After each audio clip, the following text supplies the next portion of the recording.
ایلا، north Hampton, 12 جون 2008۔ ایلا اب وہ novel ختم کر چکی تھی اور اپنے ادارتی تاثرات کے آخری الفاظ لکھ رہی تھی۔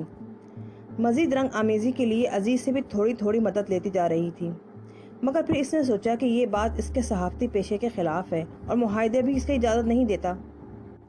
اس نے عزیز کو یہ بھی نہیں بتایا کہ اس نے رومی کی غزلوں کی ایک کتاب خرید لی ہے اور روز رات کو اس میں سے چند اشعار پڑھا کرتی ہے۔ اس نے ناول اور شاعری کو بڑی خوبصورتی سے الگ کر لیا تھا، مگر جون کی 12 تاریخ کو نہ جانے کیا ہوا کہ اس نے ان دونوں کے درمیان فرق کو ہمیشہ کے لیے الگ الگ کر دیا۔ اس دن کے بعد سے ایلا نے عزیز کی کوئی تصویر نہیں دیکھی، ویب سائٹ پر اس کی تصویریں تھی بھی نہیں، چنانچہ ایلا کو کوئی اندازہ بھی نہیں تھا کہ وہ کیسا لگتا ہے۔ شروع میں اسے ایک ایسے آدمی کی تحریر پڑھ کر خوشی محسوس ہوتی تھی کہ جسے اس نے کبھی دیکھا بھی نہیں، لیکن پھر اس کا تجسس اور شوق بیدار ہوتا چلا گیا اور یہ خواہش مچلنے لگی کہ اس کی تصویر بھی ہونی چاہیے۔ عزیز نے اکثر یہ خواہش ظاہر کی کہ ایلا اپنی تصویر بھیجے، لیکن ایلا کو یہ بات اچھی نہیں لگی، مگر پھر ایک مدھم سے تصویر بھیج ہی دی۔ وہ پورچ میں اپنے کتے اسپرٹ کے ساتھ کھڑی تھی۔ اس نے بالکل دودھ جیسا سفید کیرولین کا لباس پہنا ہوا تھا جس میں اس کا جسم بالکل ڈھکا ہوا تھا۔ اس کے چہرے پہ ایک پھیکی سی ہنسی تھی اور اس نے بڑی مضبوطی سے کتے کے پٹے کو پکڑ رکھا تھا، گویا اپنی طاقت کو جمع کر رہی ہو۔ یہ اس کی بہترین تصویروں میں سے ایک تھی۔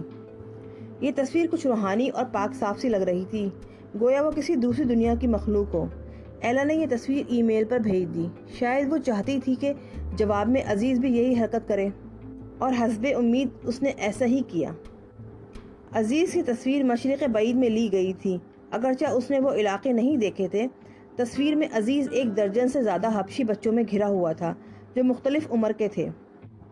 سب نے کالی قمیص اور کالی پتلون پہنی ہوئی تھی۔ ان کا قد کافی لمبا تھا، ناک ابھری ہوئی تھی اور چہرے کی ہڈیاں نکلی ہوئی تھیں۔ ان کے لمبے بال، سیاہ گھنگریالے بال شانوں پر جھول رہے تھے۔ عزیز کی دونوں آنکھیں ہیرو کی طرح جگمگا رہی تھیں، جس کو ایلا نے ترس اور ہمدردی کے جذبے کا نام دیا۔ اس نے ایک کان میں بالا اور گردن میں نیکلس پہن رکھا تھا، جس کے بارے میں ایلا کوئی اندازہ نہیں لگا سکی کہ یہ کس چیز کا بنا ہوا ہے۔ پس منظر میں نقرئی جھیل تھی جس کے ارد گرد بے تحاشا گھاس اگی ہوئی تھی۔ ایک کونے پر ایک شخص کھڑا تھا جس کا آدھے سے زیادہ جسم نظر نہیں آ رہا تھا۔ ایلا تصویر کو غور سے دیکھنے لگی۔ اسے کچھ ایسا محسوس ہو رہا تھا گویا وہ اس شخص کو پہچانتی ہے۔ کوئی منفرد اور عجیب سی شخصیت تھی، مگر ایلا کا دل بضد تھا کہ یہ آدمی کچھ جانا پہچانا سا لگتا ہے، اور پھر آخرکار وہ اسے پہچاننے میں کامیاب ہو ہی گئی۔ عزیز زیڈ زہرا کافی حد تک شمس تبریزی سے مشابہ تھا۔ وہ بالکل اس جیسا ہی لگ رہا تھا جب شمس رومی سے ملنے کولیا کی طرف روانہ ہوا تھا۔ ایلا حیرت زدہ تھی کہ کیا عزیز نے جان بوجھ کر شمس جیسا حلیہ اپنایا تھا؟ ایک مصنف کی حیثیت سے مرکزی کردار کو اپنے مزاج کے مطابق تشکیل دے سکتا تھا۔ جب وہ معاملے کی تہہ تک پہنچ گئی تو پھر ایک اور امکان نے سر اٹھایا۔ کیا ایسا ممکن ہے کہ شمس تبریزی ویسا ہی نظر آتا ہو جیسا کہ کتاب میں بیان کیا گیا ہے؟ اس طرح تو یہ مطلب اخذ کیا جا سکتا ہے کہ سینکڑوں سال گزرنے کے بعد بھی 2 آدمیوں میں اتنی مشابہت ہو سکتی ہے۔ کیا یہ سب کچھ اتفاقیہ ہو سکتا ہے اور مصنف کا ایسا کوئی ارادہ نہ ہو؟ جتنا وہ سوچتی رہی اتنا ہی شش و پنج میں مبتلا ہوتی چلی گئی۔ اسے سب کچھ ایک دھوکہ نظر آ رہا تھا۔ اس دریافت نے ایلا پہ دوہرا اثر ڈالا۔ پہلا یہ کہ وہ دوبارہ دل آویز اور دل نشین ناشائستہ عبارت پڑھنے پر مجبور ہو گئی، مگر اب نظریہ بدل گیا تھا۔ اب وہ مصنف کو شمس تبریزی کے روپ میں دیکھنا چاہتی تھی۔ دوسرا خیال یہ کہ وہ عزیز کی شخصیت کا راز دریافت کرنا چاہ رہی تھی۔ آخر وہ کون تھا؟ اس کی اصل کہانی کیا تھی؟ اپنے ایک گزشتہ ای میل میں اس نے انکشاف کیا تھا کہ وہ اسکاٹ لینڈ کا رہنے والا ہے۔ اگر یہ درست ہے تو اس کا مشرق کے باشندوں جیسا حلیہ کیوں ہے؟ یعنی عزیز، کیا اس کا اصلی نام ہے یا اس نے اپنا صوفیانہ نام رکھا ہے؟ اور مزید یہ کہ وہ صوفی بن کر کیا کام کرنے کا ارادہ رکھتا ہے؟ ان کے علاوہ بھی کئی اور منتشر خیالات تھے جو ایلا کو پریشان کر رہے تھے۔ سب سے پہلے ناقابل محسوس خیالات۔ یہ خیالات بھی کچھ اتنے ہی پرپیش تھے کہ وہ کچھ سمجھ نہیں پا رہی تھی، مگر یہ خیالات بڑے ہی شرارتی اور آوارہ تھے۔ وہ ان کا سامنا کرنے کی ہمت نہیں کر پا رہی تھی۔ اس نے جلدی سے اپنا لیپ ٹاپ بند کر دیا۔ ایلا، نارتھ ہیمپٹن، 13 جون 2008۔ تمہارے پچھلے کسی ای میل میں اس بات کا ذکر تھا کہ ہم اپنے وحشیانہ جذبات کو اگر قابو میں لانے کی کوشش کریں تو یہ بالکل ایسا ہی ہے جیسا کوئی مچھلی پورے سمندر کو اپنے اختیار میں رکھنا چاہتی ہو۔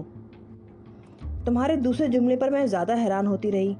اپنے آپ کو پہچاننے کا خیال محض ایک خواب ہے اور اس میں نا امیدی کے سوا کچھ بھی ہاتھ نہیں آنے والا، کیونکہ ہماری امیدیں اور خواہشات اس کے بالکل برخلاف ہیں۔ اور آج میں اقرار کرتی ہوں کہ مجھ میں وہ جوش اور ولولہ باقی نہیں رہا۔ جو لوگ مجھے جانتے ہیں وہ تمہیں بتائیں گے کہ کچھ دن پہلے تک میں ایک سخت گیر ماں تھی۔ میں نے بہت سے قوانین بچوں پہ نافذ کیے ہوئے تھے، مگر وہ صوفیانہ قوانین جیسے عمدہ نہیں تھے۔ میں نے اپنے اصولوں پر سمجھوتا کرنا سیکھا ہی نہیں تھا۔ ایک بار میری بیٹی نے مجھ پر یہ الزام عائد کیا کہ میں چھاپا مار طرز کا عمل اختیار کرتی ہوں۔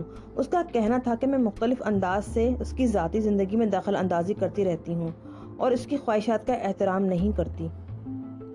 تمہیں وہ گانا یاد ہوگا، سارا میرے لیے سب کچھ ہے۔ میرا خیال یہ گانا کبھی میرا پسندیدہ گانا نہیں رہا۔ اب کیا ہوگا اور کیا ہونے والا ہے، اس گانے نے بھی مجھے زیادہ نہیں لبھایا۔ مجھے معلوم ہے کہ تم ایک مذہبی آدمی ہو، مگر میں بالکل بھی نہیں ہوں۔ اگرچہ ایک خاندان کی حیثیت سے ہم سنیچر کے دن کا احترام کرتے ہیں اور اسے عبادت کے دن کی حیثیت سے مناتے ہیں، مگر ذاتی طور پر مجھے یاد نہیں کہ میں نے کب عبادت کی تھی۔ کالج کی زندگی میں ایک وقت ایسا بھی آیا تھا کہ جب میں کچھ بدھ مت اور تاؤزم کی جانب مائل ہو گئی تھی۔ کالج کی زندگی میں ایک وقت ایسا بھی آیا تھا جب میں کچھ بدھ مت اور تاؤزم کی جانب مائل ہو گئی تھی، مگر پھر میں نے رجوع کر لیا۔ اس بارے میں اپنے تجربات بعد میں لکھوں گی۔ خلوص کے ساتھ، ایلا۔ میں تمہارے دوسرے خط کا انتظار کروں گا، عزیز۔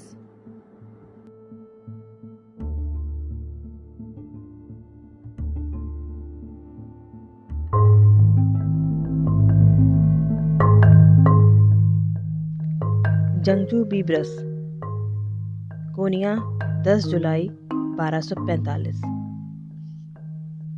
میرا بیٹا بیبرس کسی پہ اعتبار نہیں کرتا، یہ میرے انکل کا کہنا تھا، کیونکہ زمانہ روز بروز خراب ہوتا جا رہا ہے۔ انہوں نے فرمایا کہ وہ دور انتہائی سنہرا دور تھا جب حضرت محمد صلی اللہ علیہ وآلہ وسلم ہمارے درمیان موجود تھے۔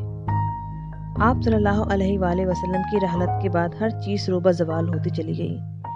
جہاں بھی 2 آدمی اکٹھے ہوتے ہیں وہ جگہ میدان جنگ میں تبدیل ہو جاتی ہے۔ اگر تم زندہ رہنا چاہتے ہو تو تمہیں طاقتور بننا ہوگا، ورنہ انجام وہی ہوگا جو شیر کے سامنے بھیڑ کا ہوتا ہے۔ اور جنگ اس طرح بھی چھڑ جاتی ہے۔ آج کے دور میں اس سے کوئی مفر نہیں۔ مثلاً 5 سال قبل چنگیز خان نے امن کی بات چیت کے لیے 100 نمائندے روانہ کیے۔ مخالف ملک نے ان سب کو قتل کروا دیا۔ چنگیز خان غصے سے پاگل ہو گیا اور اس نے اسلام کے خلاف جنگ کا اعلان کر دیا۔ وہ امن کے نمائندے کس طرح اور کن حالات میں کیسے قتل کیے گئے، ان کی چھان بین کی کسی نے ضرورت محسوس ہی نہیں کی۔ کچھ لوگوں نے تو یہ افواہ اڑا دی کہ یہ چنگیز خان کا خود کا کارنامہ تھا تاکہ اسے جنگ کا بہانہ مل جائے۔ یہ بات سچ بھی ہو سکتی تھی۔ آج تک اس کا کوئی سراغ نہ مل سکا، مگر پھر ہوا یوں کہ 5 سال کے اندر منگولوں نے خراسان میں وہ تباہی مچائی کہ اللہ کی پناہ۔ قتل و غارت کا بازار گرم ہو گیا اور جگہ جگہ پھانسی گھاٹ لگ گئے۔ 2 سال قبل انہوں نے سلجوقی فوج کو شکست دے دی اور سلطان کو مجبور کر دیا کہ وہ لگان ادا کرے۔ اپنی حکومت قائم کرنے کی نسبت یہ زیادہ مفید تھا کہ حکمرانوں کو اپنا ماتحت بنا کے ان سے پیسے بٹورے جائیں۔ جنگ اور قتل و غارت ابتدائی دور سے ہی چلے آ رہے ہیں۔ تاریخ میں اس کا ذکر یوں ملتا ہے کہ قابیل نے حابیل کو قتل کر دیا، مگر منگولوں نے جو مظالم ڈھائے وہ حشر نہ پہلے کبھی ہوا تھا اور نہ بعد میں سننے میں آیا۔